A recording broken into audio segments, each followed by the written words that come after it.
Sergeant Harvey Olson and my corporal, Thomas Galorin, were the first Americans to land on French beach 2 hours before HR, rafting onto a small fortified island with only a flashlight to guide the landing craft. That island, Ile de Marcouf, sitting a few kilometers off the mainland, had to be secured before the main beaches could be approached. Another sergeant, John Unken, was the first American to die on a French beach, killed stepping on a landmine. As suspected, the island was not defended, but that suspicion had to be changed to certainty, and there was a price to be paid for certainty. John Unken was a German immigrant, coming here after World War I as a boy. He was the best soldier in A Troop, so his death was demoralizing. If he died so quickly, what chance did the rest of us have? After the Battle of Normandy and after chasing the German army through France and Belgium back to Germany, A Troopers gradually became brothers who went on to fight the Battle of Hürtgen Forest, the Battle of the Bulge, and the conquest of Germany. In the 11 months of combat until the Germans surrendered, A Troop, which at full strength included 140 men, lost 36 brothers killed in action. Those who are named on the screen paid the price of freedom while keeping their promises. Unnamed here were my other A Troop brothers who kept their promise and paid the price of freedom, suffering far more than 100 wounds, far too often severe and permanent. An Army platoon has 30 enlisted men, about the size of your classroom. So losing a platoon leader would be like losing your teacher. There are 4 platoons in a troop, so losing a troop commander would be like losing a department head. The entire squadron consisted of 4 troops, the size of 16 of your classrooms, or close to 500 men at full strength. So if you had 25% casualties, you lost 4 classrooms, 120 of your bodies on the ground.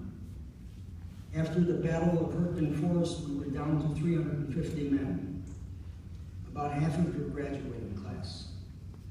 So if you took out just the guys from your graduating class, put them in uniforms with a rifle, and trained them for 2 years, they would then look a lot like, in size and age, like the enlisted men of the 4th Cavalry Reconnaissance Squadron at the time of the event I will now describe.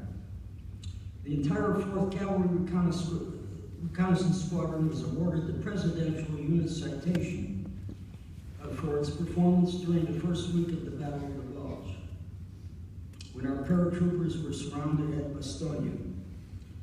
On General Patton's way to rescue the paratroopers, the Germans had fortified a hill near Bogheim, Germany, with artillery which could delay the rescue. The squadron was tasked with removing that artillery, whatever the cost. In part, the citation reads as follows. On the morning of 20 December 1944, under dense fog and heavy concentrations of enemy artillery, the squadron forced an entry into Bogheim. Resistance was fanatical, necessitating tortuous house-to-house fighting. By 1400 hours, all resistance in the town had ceased, but the troop commanders of all the troops directly committed had either been killed or seriously wounded, and 5 of the 9 platoon leaders of the reconnaissance troops evacuated.